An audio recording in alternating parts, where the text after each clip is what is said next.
जय मां शारदा, जय श्री रामकृष्णा। हेलो, नमस्कार। कैसे हैं आप सभी? आप सभी का स्वागत है आज की इस नई वीडियो में। आज हम चर्चा करेंगे ईश्वर से जुड़ने के 9 बेहतर तरीकों के बारे में। अक्सर मैंने लोगों को ये कहते सुना है कि मुझे तो भगवान पर बहुत विश्वास है, मैं तो भगवान की पूजा करता हूँ, मैं भगवान को हमेशा मानता हूँ। लेकिन अगर व्यक्ति भगवान में विश्वास करता है तो उसे हर पल आनंद से रहना चाहिए, क्योंकि जो भी हो रहा है ईश्वर की वजह से हो रहा है।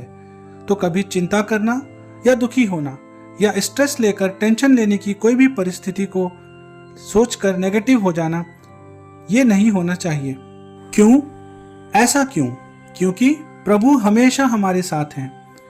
हमें ये विश्वास करना है कि प्रभु हमारे साथ हैं, और अगर प्रभु हमारे साथ हैं तो हमें कैसा जीवन जीना चाहिए, हमें क्या करना चाहिए, या हमें हर पल कैसा महसूस होना चाहिए, जिससे कि हमें ऐसा लगे कि प्रभु हमारे साथ हैं और हम प्रभु के साथ हैं। देखिए, जीवन में हर व्यक्ति को जीने के लिए कोई ना कोई सहारे की जरूरत है। इंसान कभी इंसान का सहारा नहीं बन सकता। इंसान का मन तो परिवर्तनशील है और वो कुछ ना कुछ परिवर्तन में लगा रहता है। आपको अगर सहारा चाहिए तो वो सहारा ईश्वर से मिलेगा, वो सहारा प्रभु से मिलेगा। और इसलिए ईश्वर में श्रद्धा करना, उन पर विश्वास करना, ये हमारे जीवन का एक लक्ष्य होना चाहिए।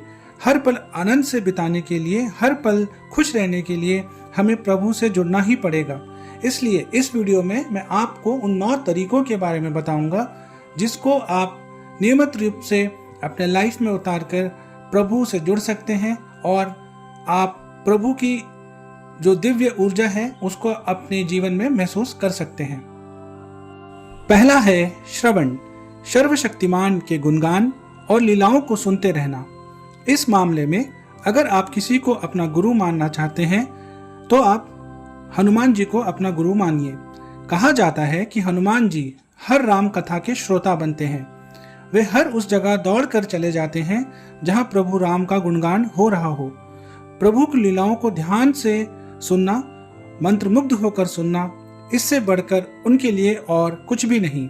इसलिए प्रभु पर आधारित ग्रंथों और शास्त्रों को पढ़ते रहिए, चाहे वो पौराणिक हो या दार्शनिक। ऐसा करते हुए आप भगवान की महिमा से सीधे जुड़े रहेंगे। दूसरा है कीर्तन। भगवान की महिमा के गायन को या जप को कीर्तन कहा जाता है। इस मामले में आप भगवान कृष्ण की दीवानी गोपियों से सीख सकते हैं। गोपियां इस तरह की भक्ति का सबसे अच्छा उदाहरण है। कृष्णमय हो जाना, कृष्ण के प्रति प्रेम गीत गाते रहना, ये उनकी दिनचर्या का हिस्सा था। आप प्रतिदिन भगवान की स्तुति करने वाले मंत्रों का जाप व भजन गा सकते हैं। तीसरा है स्मरण। स्मरण यानी हर समय हर पल प्रभु को याद करते रहना। भक्त प्रहलाद इसका सबसे बहुत बड़ा उदाहरण थे। वो हमेशा प्रभु के स्मरण में लीन रहते थे। कहा जाता है कि भक्त प्रहलाद को भगवान विष्णु का ज्ञान तब प्राप्त हुआ जब वो अपने माँ के गर्भ में थे, क्योंकि उस समय उनकी माँ नारद जी के आश्रम में थी। प्रहलाद जी का जो जन्म हुआ वो विष्णु जी के स्मृतियों के साथ ही हुआ था। वो हर समय भगवान को याद करते करते ही बड़े हुए। हर समय आप भी भगवान को याद करें, चाहे समय अच्छा हो या कठिन हो, जीत हो या हार हो, सुख हो या दुख हो, प्रगति हो या पतन हो। जीवन के हर उतार चढ़ाव में भगवान को याद करें। याद रखें कि इस जगत में भगवान की मर्जी के बिना एक पत्ता भी नहीं हिल सकता, तो जो भी होगा वो अच्छे के लिए ही होगा। चौथा, पाद सेवा। भगवान के चरणों में अपना सर्वस्व अर्पित कर दें। ईश्वर और ब्रह्मांड की विशाल शक्ति के आगे अपने अहंकार को त्याग दें, प्रभु की सेवा करें। भरत इसके सबसे अच्छे उदाहरण थे। जब तक राम वनवास में थे तब तक भरत ने राम की पादुका को लेकर और उसे ही सिंहासन पर रखकर राज्य का संचालन किया, और इसी से भरत को काफी संतोष मिला कि उनके बड़े भाई राम मौजूद हैं। उन्होंने प्रभु राम की अच्छाई और दिव्यता के प्रति खुद को पूर्ण रूप से समर्पित किया।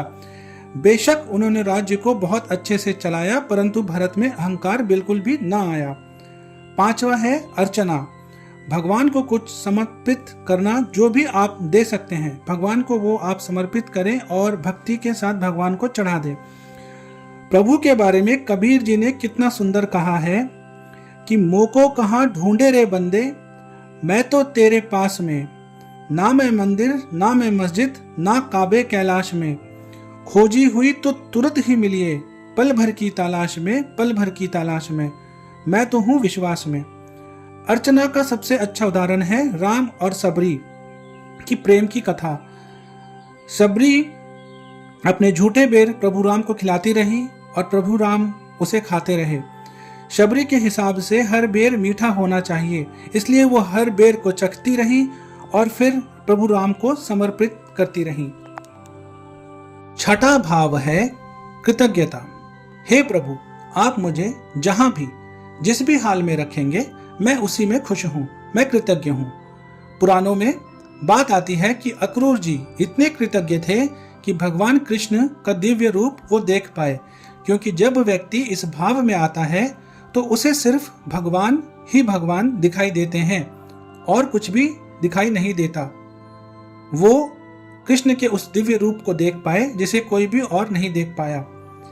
इसके लिए आप हमेशा प्रभु के आभारी रहिए और हमेशा यह आभार मन के अंदर व्यक्ति को शांत कर देता है, इच्छाओं से मुक्त कर देता है और व्यक्ति सुखी हो जाता है।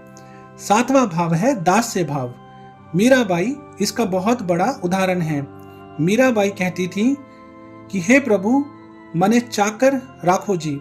मीरा खुद को कृष्ण जी का चाकर मानती थी, मीरा खुद को कृष्ण जी का नौकर मानती थी, वो खुद को कृष्ण जी का सेवक मानती थी। मीराबाई अपना हर कार्य कृष्ण की सेवा में लगाती थी। वो हर एक कार्य को इसी भाव से करती थी कि वो कृष्ण के लिए कर रही है, वो कृष्ण का ही काम है, वो कृष्ण के लिए ही जीती थी और कृष्ण को प्रसन्न करने के लिए वो हर संभव प्रयास करती थी। तो फिर मीराबाई की तरह हमें यह समझना जरूरी है कि यह जो जीवन है ये बहुत छोटा है और हमें अपने आसपास के लोगों का हमेशा सेवा करना चाहिए। इस भाव से सेवा करना प्रभु से जुड़े रहने का एक और तरीका है। आठवां भाव है साख्य भाव। ईश्वर से दोस्ती रखना, ईश्वर आपका सखा है यह मानना, और इसका सबसे बड़ा उदाहरण है कृष्ण और सुदामा, जहां कहा गया है कि सच्चा दोस्त आपको कभी भी अकेला नहीं छोड़ता, उसे आपकी परिस्थिति के बारे में सब कुछ पता होता है। एक बार आप उसे याद कीजिए कि वो दौड़ा चला आएगा। हमेशा याद रखिए ईश्वर आपके सखा हैं और जब भी ईश्वर को आप याद करेंगे वो दौड़े चले आएंगे, वो आपको हर मुसीबत से निकाल लेंगे, वो आपकी हमेशा मदद करेंगे, आप बस उन पर भरोसा रखिए। नौवां भाव है आत्मनिवेदन। आत्मा का परमात्मा के साथ मिलन, परमात्मा के साथ जुड़ जाना, एकमय हो जाना। संत तुकाराम इसका बहुत ही सुंदर उदाहरण है। संत तुकाराम ने अपने आप को भगवान के सामने समर्पित कर दिया। तुकाराम का यह मानना था कि कोई भी व्यक्ति या जीव और ईश्वर ये अलग नहीं है। उन्हें कुत्ते में भी ईश्वर दिखते थे, उन्हें शेर में भी ईश्वर दिखते थे, उन्हें मनुष्य में भी ईश्वर दिखते थे। वो ईश्वरमय हो चुके थे, हर जगह उन्हें ईश्वर ही ईश्वर दिखाई देते थे। तो आप याद रखिए, इस विशाल ब्रह्मांड में हमारा अस्तित्व बहुत ही छोटा है। वो एक शक्ति है जिसके साथ हमें हमेशा जुड़े रहना है। हमेशा याद रखना है कि वही शक्ति जो है वो इस ब्रह्मांड को चला रही है। इसलिए हमें उस भाव के साथ किसी न किसी तरीके से उस शक्ति के साथ जो है वो हर रोज, हर पल, हर क्षण यह प्रयत्न करना है कि हम उस शक्ति के साथ जुड़े और जुड़े रहें। जय मां शारदा, जय श्री रामकृष्ण।